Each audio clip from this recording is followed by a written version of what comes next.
بسم اللہ الرحمن الرحیم۔ معزز خواتین و حضرات، السلام علیکم ورحمۃ اللہ وبرکاتہ۔ اللہ تعالیٰ کی بنائی ہے اس دنیا میں ہمیں اللہ تعالیٰ کی قدرت کے عجیب و غریب کاریگری کے نمونے نظر آتے ہیں۔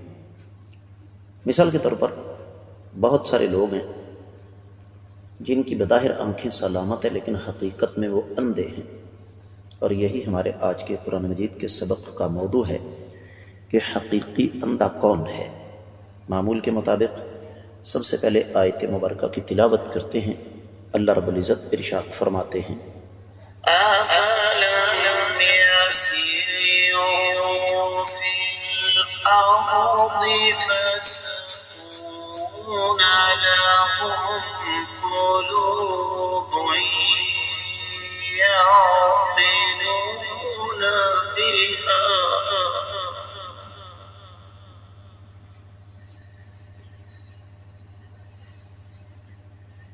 فَتَكُونَ لَهُمْ قُلُوبٌ يَعْقِلُونَ بِهَا أَوْ آذَانٌ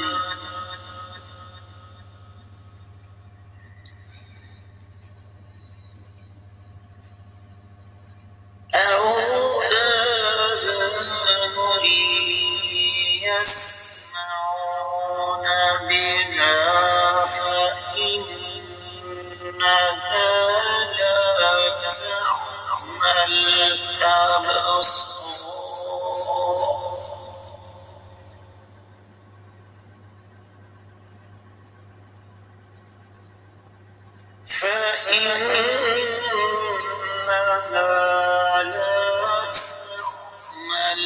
الْأَبْصَارُ وَلَكِنْ تَعْمَى الْقُلُوبُ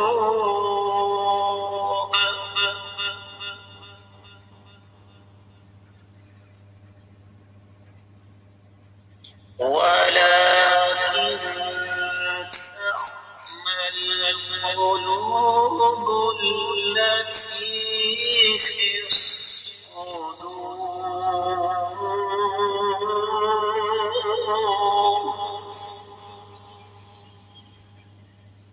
أفلم يسيروا في الأرض فتكون لهم قلوب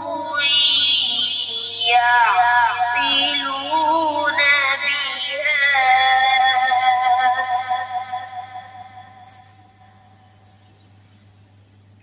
فتكون لهم قلوب يعقلون بها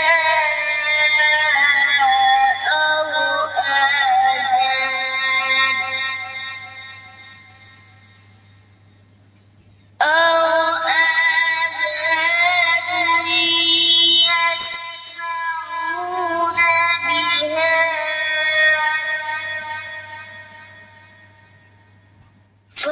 فإنها لا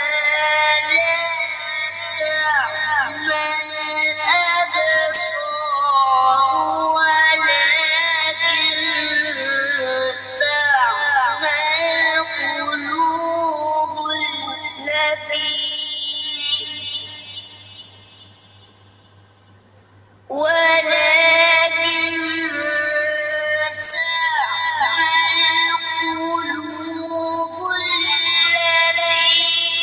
في الصدور۔ معزز خواتین و حضرات، رب کائنات کی پاکیزہ کتاب قرآن مجید کا یہ پارہ ہے اللہ کی توفیق سے 17واں سورہ مبارکہ کا نام الحج، اور اس سورہ مبارکہ کی آیت ہے 46۔ اللہ مالک العلم رب الجلال والاکرام ارشاد فرماتے ہیں، یہ میں آپ کو آگے بڑھنے سے قبل بتا دوں کہ یہ آیت مبارکہ ہم نے کل کے سبق میں شروع کی، لیکن وقت کی قلت کے باعث صرف تفسیر ابن کثیر تک محدود رہے۔ آج ہم دیگر کتب تفاسیر کی روشنی میں اس کا جائزہ لیں گے لیکن اس سے پہلے اس کا صرف با محاورہ ترجمہ لفظی نہیں. اس کی وجہ یہ ہے کہ لفظی ترجمہ کل کے سبق میں گزر چکا ہے. اللہ فرماتے ہیں کہ کیا انہوں نے زمین میں سیر و سیاحت نہیں کی جو ان کے دل ان باتوں کو سمجھنے والے ہوتے یا یہ ان واقعات کو کانوں سے سن لیتے. بات اصل میں یہ ہے کہ صرف آنکھیں ہی اندھی نہیں ہوتی بلکہ سینوں میں موجود دل بھی اندھے ہو جاتے ہیں. معزز خواتین و حضرات، ویسے تو آپ کو قرآن مجید کے ان الفاظ کا مفہوم جو ہے وہی یہ بات سمجھانے کے لیے کافی ہوگا کہ اللہ تعالیٰ یہاں پر ہمیں سمجھانا کیا چاہتے ہیں کہ حقیقی اندھا پن جو ہے وہ آنکھوں کا نہیں ہوتا بلکہ حقیقی اندھا پن دل کا ہوتا ہے. لیکن چونکہ اللہ تعالیٰ کی طرف سے ایک ذمہ داری ہے، لہذا میں یہ مناسب سمجھتا ہوں کہ اس آیت مبارکہ کے حوالے سے چند ضروری گزارشات آپ کی خدمت میں رکھ دوں. معمول کے مطابق ہم اس آیت مبارکہ کو کچھ حصوں میں تقسیم کریں گے، لیکن سب سے پہلے مناسبت. اور اس حوالے سے ہمیں ابو حیان کی تفسیر میں ایک چیز ملتی ہے. فرماتے ہیں کہ جب اللہ تعالیٰ نے تباہ شدہ امتوں کا تذکرہ کیا کہ انہوں نے رسولوں کو جھٹلایا، تو اس میں سے کچھ چیزیں ایسی تھی جو عربوں کے اندر آ چکی تھیں، اور عرب خاص طور پر اہل مکہ چونکہ اکثر و بیشتر سفر میں رہتے تھے، تجارت کے حوالے سے سفر کرتے تھے، تو رب کائنات نے دراصل اسی سفر کو بنیاد بنا کر یہ بات ہمارے سامنے رکھی کہ کیا تم جب سفر کرتے ہو تو تمہیں تباہ شدہ اقوام کے کھنڈرات، ان کے آثار نظر نہیں آتے؟ یہ تو تھی مناسبت. اب اگلی بات، پہلا حصہ، افلم یسیروا فی الارض فتکون لہم قلوب یعقلون بہا، کیا یہ زمین کے اندر چلتے پھرتے نہیں، ان کے پاس دل ہیں، ان کو استعمال کریں اور اپنی عقل پر بوجھ ڈالیں. امام ابن جریر، امام قرطبی اور پھر امام بقائی نظم الدرر میں ماضی قریب کی دو عظیم ہستیاں شیخ سعدی اور امام شنقیطی، اور پھر اسی طریقے سے البحر المدید تفسیر ابن عرفہ اور امام ابن القیم رحمہ اللہ کی اعلام الموقعین، ان تمام کتابوں میں اس پر تفصیل سے روشنی ڈالی گئی ہے، جس کا خلاصہ یہ ہے کہ اے قریش مکہ، تم زمین میں چلتے پھرتے ہو، تمہیں تباہ شدہ بستیاں نظر آتی ہیں، تو کبھی تم نے اس بات پر غور نہیں کیا کہ کہیں تم بھی تو ان کے نقش قدم پر نہیں چل رہے ہو؟ جس طرح کہ اس سے پہلے میں آپ کو حوالہ دے چکا ہوں، سورہ غافر 82ویں آیت مبارکہ ہے، افلم یسیروا فی الارض فینظروا کیف کان عاقبۃ الذین من قبلہم کانوا اکثر منہم واشد قوۃ وآثارا فی الارض فما اغنی عنہم ما کانوا یکسبون.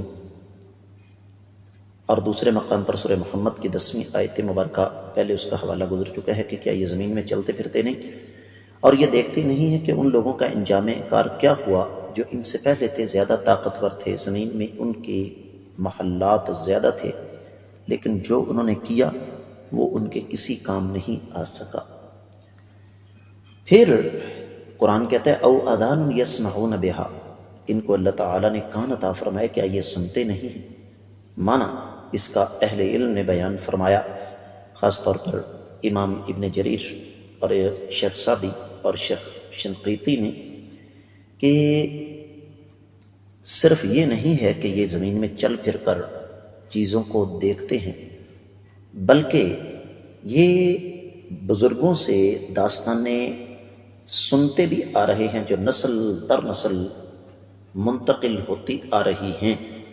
اب یہ تو نہیں ہو سکتا کہ ایک داستان جو نسل در نسل چلتی آ رہی ہو اس کو یہ کہہ کر مسترد کر دیا جائے کہ جناب ہم تو اس کو نہیں مان سکتے، ہو سکتا ہے یہ جھوٹی ہو۔ ہر بات تو جھوٹی نہیں ہو سکتی۔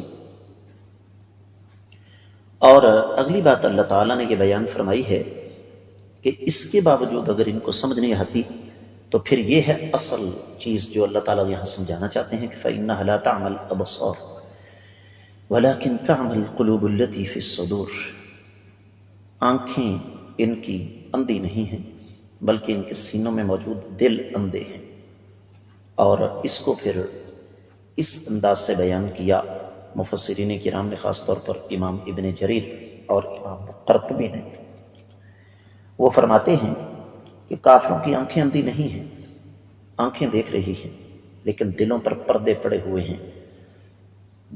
سورۃ البقرہ 171ویں آیت مبارکہ، صم بکم عمی فہم لا یعقلون، اندھے گونگے اور بہرے ہیں، عقل نہیں رکھتے۔ سورہ بنی اسرائیل 72ویں آیت مبارکہ، ومن كان في هذه اعمى فهو في الاخرة اعمى واضل سبيلا، کہ جو دنیا میں اندھا ہے وہ آخرت میں بھی اندھا ہے اور بدترین گمراہی کا شکار ہے۔ اب ہم اسی آیت مبارکہ کو جب وحدت تفسیر میں جا کر دیکھتے ہیں تو پہلا جملہ ہی بڑا زبردست ہے۔ وہ کہتے ہیں کہ یہ اللہ تعالیٰ کی طرف سے ایک تعجب کا اظہار ہے قیامت تک کے آنے والے لوگوں کے لیے، اور ان کو رب کائنات نے ڈانٹا ہے، اور اس انداز سے ڈانٹا ہے کہ جس میں ذرا تھوڑی سی سختی پائی جاتی ہے، اور سمجھایا کہ زمین میں چلتے پھرتے تمہیں جو آثار نظر آتے ہیں ان کے بارے میں تم کیا کہتے ہو۔ اور پھر اسی بات کو معزز خواتین و حضرات جب ہم ذرا دوسرے انداز میں لیتے ہیں تو ماضی قریب کے ایک بزرگ گزرے ہیں، انہوں نے بڑی پیاری ایک تفسیر لکھی ہے، حدائق الروح والریحان۔ اس میں انہوں نے حوالہ دیا سب سے پہلے تفسیر روح البیان کا، اور فرماتے ہیں کہ لغوی بحث کی طرف جایا جائے تو فَإِنَّهَا، یہ ضمیر قصہ ہے، کیونکہ مؤنث کی ضمیر جب بغیر مرجع کے آئے تو وہ ضمیر قصہ ہوتی ہے، کہ حقیقت میں ان ظالموں کی آنکھیں جو ہیں وہ اندھی نہیں ہیں، بلکہ دراصل جو پردہ پڑا ہوا ہے وہ دلوں پر ہے، اور دل کا اندھا آنکھوں کے اندھے سے کہیں زیادہ خطرناک ہوتا ہے۔ میں موجودہ دور کی مناسبت سے آپ کے سامنے 2-3 مثالیں دے کر بات کو پایہ تکمیل تک پہنچانے کی کوشش کرتا ہوں۔ ماضی قریب میں ایک عظیم شخصیت اللہ تعالیٰ کو پیاری ہوئی، شیخ عبدالعزیز بن عبداللہ بن باز، سعودی عرب کے مفتی اعظم سابقاً۔ یہ وہ ہستی ہیں جن کے لیے سعودی عرب کا بادشاہ الملک فہد، اللہ تعالیٰ اس کے گناہ معاف کرے، وہ لفظ استعمال کرتا تھا فضیلت الوالد، کہ یہ بزرگ میرے والد صاحب کی جگہ پر ہے۔ علم کے سمندر۔ اور ابھی ایک اور شخصیت زندہ ہے جو ایک طویل عرصے تک حج کا خطبہ دیتے رہے، شیخ عبدالعزیز قال شیخ۔ اب میں نے ان شخصیات کو قریب سے دیکھا۔ حقیقت یہ ہے کہ ان شخصیات کو بندہ دیکھے تو یہ آیات سمجھ آ جاتی ہیں کہ حقیقی اندھا پن آنکھوں کا نہیں ہوتا بلکہ دل کا ہوتا ہے۔ یہ نبینا تھے، بلکہ ایک نبینا بھی زندہ ہے، لیکن علم کے سمندر، اور بہت سارے آنکھوں والے ہمارے سامنے گھوم رہے ہیں لیکن ان پر کوئی چیز اثر نہیں کرتی۔ یہی اس آیت مبارکہ کا بنیادی درس ہے کہ کہیں میں اور آپ تو ان لوگوں میں شامل نہیں جو دل کے اندھے ہوں۔ اس کے ساتھ ہی اس آیت مبارکہ کی مختصر تفسیر مکمل ہوتی ہے۔ میری آپ لوگوں سے خصوصی طور پر گزارش ہے کہ آپ لوگ اچھی طرح جانتے ہیں کہ یہ اسباق کس قدر وسیع مطالعہ اور محنت کے نتیجے میں تیار ہوتے ہیں۔ صدقہ جاریہ سمجھ کر ان کو زیادہ سے زیادہ آگے نشر فرمائیں۔ ہو سکتا ہے کسی ایک آیت سے ہی کسی کی زندگی بدل جائے۔ چینل کو سبسکرائب کیجیے، ساتھ لگے گھنٹے کے بٹن کو دبائیے تاکہ تازہ ترین اسباق آپ کو بر وقت ملتے رہیں۔ کامنٹ سیکشن میں اپنے قیمتی خیالات کا اظہار ضرور فرمائیے گا۔ آج کے سبق سے اجازت دیں۔ السلام علیکم ورحمۃ اللہ وبرکاتہ۔